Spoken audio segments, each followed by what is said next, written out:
আসসালামু আলাইকুম international news বাংলায় আপনাদের স্বাগতম। শুরুতে থাকছে শিরোনাম। তুরস্কে গ্যাস পাইপলাইনে হামলার সম্ভাবনা সতর্ক করলেন পুতিন। ইরানে তুরস্কের সম্ভাব্য হামলার খবর। মিথ্যা দাবি তুরস্কের। ভ্যান্সকে বিশেষ দায়িত্ব দিলেন ট্রাম্প কি সেটি। যুক্তরাষ্ট্রকে পাল্টা শুল্ক দেবে কিনা ভাবছে চীন। মার্কিন রাষ্ট্রদূতের বক্তব্য ঘিরে ক্ষুব্ধ ফ্রান্সের পররাষ্ট্রমন্ত্রী। রাশিয়ার প্রেসিডেন্ট ভ্লাদিমির পুতিন বলেছেন, তুরস্কে গ্যাস সরবরাহকারী টার্কস্ট্রিম ও ব্লু স্ট্রিম প্রাকৃতিক গ্যাস পাইপলাইনে নাশকতার চেষ্টা হতে পারে এমন গোয়েন্দা তথ্য পেয়েছে মস্কো। মঙ্গলবার মস্কোয় রাশিয়ার ফেডারেল সিকিউরিটি সার্ভিস এফএসবি এর এক বৈঠকে তিনি এ মন্তব্য করেন। রাশিয়া ও তুরস্কের স্থানীয় সংবাদমাধ্যমের খবরে বলা হয়, পুতিন জানান, এই গোয়েন্দা তথ্য রাশিয়ার সমুদ্রতলভিত্তিক গ্যাস অবকাঠামোর ওপর সম্ভাব্য হামলার ইঙ্গিত দিচ্ছে। তিনি এ ধরনের হুমকিকে ইউক্রেন যুদ্ধ নিয়ে চলমান আলোচনা ব্যাহত করার প্রচেষ্টার সঙ্গে যুক্ত করেন। পুতিন আরও বলেন, রাশিয়ার জ্বালানি ও পরিবহন অবকাঠামোর নিরাপত্তা আরও জোরদার করতে হবে। একই সঙ্গে তিনি অভিযোগ করেন, যুদ্ধ চলাকালে ইউক্রেন কৌশলগত গুরুত্বপূর্ণ স্থাপনায় হামলার চেষ্টা চালাচ্ছে। তুরস্কের ডিসইনফরমেশন কন্ট্রোল সেন্টার জানিয়েছে, যুক্তরাষ্ট্র ইরানে হামলা করলে তুরস্ক ইরানের ভূখণ্ডে আক্রমণ করতে পারে এমন দাবি সম্পূর্ণ মিথ্যা। সেন্টারটি সামাজিক যোগাযোগ মাধ্যমে দেওয়া এক বিবৃতিতে জানায়, কিছু গণমাধ্যমে প্রচারিত এ ধরনের খবর বিভ্রান্তিকর ও ভিত্তিহীন। বিবৃতিতে বলা হয়, তুরস্ক প্রতিবেশী দেশগুলোর ভূখণ্ডগত অখণ্ডতা ও সার্বভৌমত্বের প্রতি দীর্ঘদিন ধরে সম্মান বজায় রেখে আসছে। এতে আরও বলা হয়, আঙ্কারা নিয়মিতভাবে নিজ দেশের সীমান্ত নিরাপত্তা নিশ্চিত করতে প্রয়োজনীয় পদক্ষেপ গ্রহণ করে। তবে এসব ব্যবস্থা আঞ্চলিক উত্তেজনার সময়ও কেবল প্রতিরক্ষামূলক নীতির মধ্যেই সীমাবদ্ধ থাকে। তুরস্কের ডিসইনফরমেশন কন্ট্রোল সেন্টার জানিয়েছে, যুক্তরাষ্ট্র ইরানে হামলা করলে তুরস্কও ইরানের ভূখণ্ডে আক্রমণ করতে পারে এমন দাবি সম্পূর্ণ মিথ্যা।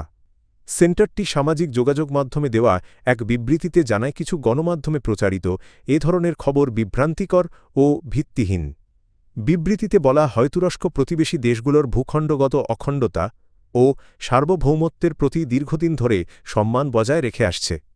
এতে আরও বলা হয়, আঙ্কারা নিয়মিতভাবে নিজ দেশের সীমান্ত নিরাপত্তা নিশ্চিত করতে প্রয়োজনীয় পদক্ষেপ গ্রহণ করে।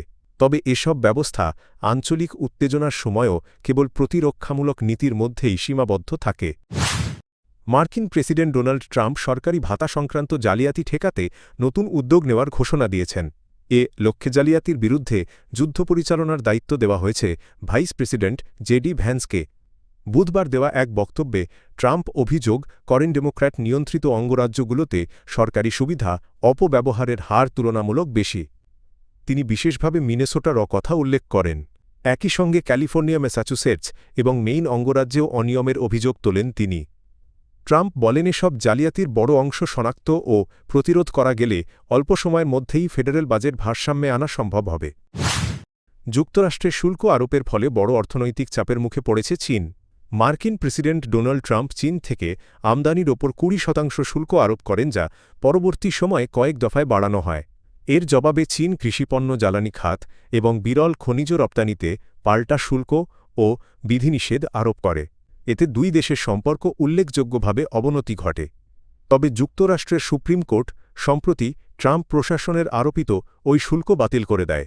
রায়ের পর ট্রাম্প ঘোষণা দেন, তিনি ট্রেড অ্যাক্টের সেকশন 122-এর আওতায় সব দেশের পণ্যের ওপর নতুন করে 10% শুল্ক আরোপ করবেন, যা পরে বাড়িয়ে 15% করার কথা জানান তিনি। এ অবস্থায় চীন জানিয়েছে, তারা যুক্তরাষ্ট্রের নীতিগত পদক্ষেপ ঘনিষ্ঠভাবে পর্যবেক্ষণ করছে এবং প্রয়োজনে পাল্টা ব্যবস্থা নেওয়ার বিষয়ে যথাসময়ে সিদ্ধান্ত নেবে। বার্তা সংস্থা রয়টার্সকে চীনের বাণিজ্য মন্ত্রণালয়ের এক কর্মকর্তা জানান, আসন্ন 6ষ্ঠ দফা যুক্তরাষ্ট্র চীন অর্থনৈতিক ও বাণিজ্য আলোচনায় বেইজিং খোলামেলা আলোচনায় প্রস্তুত। একই সঙ্গে একতরফা শুল্ক প্রত্যাহারের আহ্বান জানিয়েছে চীন। এদিকে হোয়াইট হাউস জানিয়েছে, আগামী 31শে মার্চ থেকে 2রা এপ্রিল পর্যন্ত ট্রাম্প চীন সফরে যাবেন এবং সেখানে চীনা প্রেসিডেন্ট শি জিনপিংয়ের সঙ্গে বৈঠকে অংশ নেবেন। যুক্তরাষ্ট্রের সুপ্রিম কোর্টের রায়ের ঠিক আগেই এই সফরের ঘোষণা আসায় বিশ্লেষকরা একে ট্রাম্পের বৈশ্বিক বাণিজ্য নীতিতে বড় ধাক্কা হিসেবে দেখছেন। ফ্রান্সের অভ্যন্তরীণ পরিস্থিতি নিয়ে মন্তব্য করায় ফ্রান্সে নিযুক্ত মার্কিন রাষ্ট্রদূত চার্লস কুশনারকে ঘিরে কূটনৈতিক বিতর্ক তৈরি হয়েছে। এই ঘটনায় কঠোর প্রতিক্রিয়া জানিয়েছে ফরাসি পররাষ্ট্র মন্ত্রণালয়। সম্প্রতি এক বক্তব্যে চার্লস কুশনার দাবি করেন ফ্রান্সে সহিংসতা বৃদ্ধি পেয়েছে। তার এই মন্তব্য ভালোভাবে নেননি ফরাসি পররাষ্ট্রমন্ত্রী জন নোয়েল ব্যারো। এর পরিপ্রেক্ষিতে সোমবার সন্ধ্যায় ফরাসি কর্তৃপক্ষ মার্কিন রাষ্ট্রদূতকে তলব করে। তবে কুশনার ব্যক্তিগত ব্যস্ততার কথা জানিয়ে নিজে উপস্থিত না হয়ে একজন ডেপুটিকে পাঠান। এই পদক্ষেপে অসন্তোষ প্রকাশ করে ফরাসি পররাষ্ট্রমন্ত্রী ব্যারো পরবর্তী নির্দেশ না দেওয়া পর্যন্ত ফরাসি মন্ত্রীদের সঙ্গে মার্কিন রাষ্ট্রদূতের আনুষ্ঠানিক সাক্ষাৎ স্থগিত রাখার সিদ্ধান্ত নেন। তবে কূটনৈতিক সূত্র জানায় পরবর্তী সময়ে উত্তেজনা কিছুটা প্রশমিত হয়েছে। মঙ্গলবার দুই দেশের প্রতিনিধিদের মধ্যে টেলিফোনে আলোচনা হয়েছে এবং শিগগিরই মুখোমুখি বৈঠকে বসতে উভয় পক্ষ সম্মত হয়েছে। সূত্র অনুযায়ী ভবিষ্যতে ফ্রান্সের অভ্যন্তরীণ বিষয়ে মন্তব্য বা হস্তক্ষেপ না করার আশ্বাসও দিয়েছেন মার্কিন রাষ্ট্রদূত চার্লস কুশনার।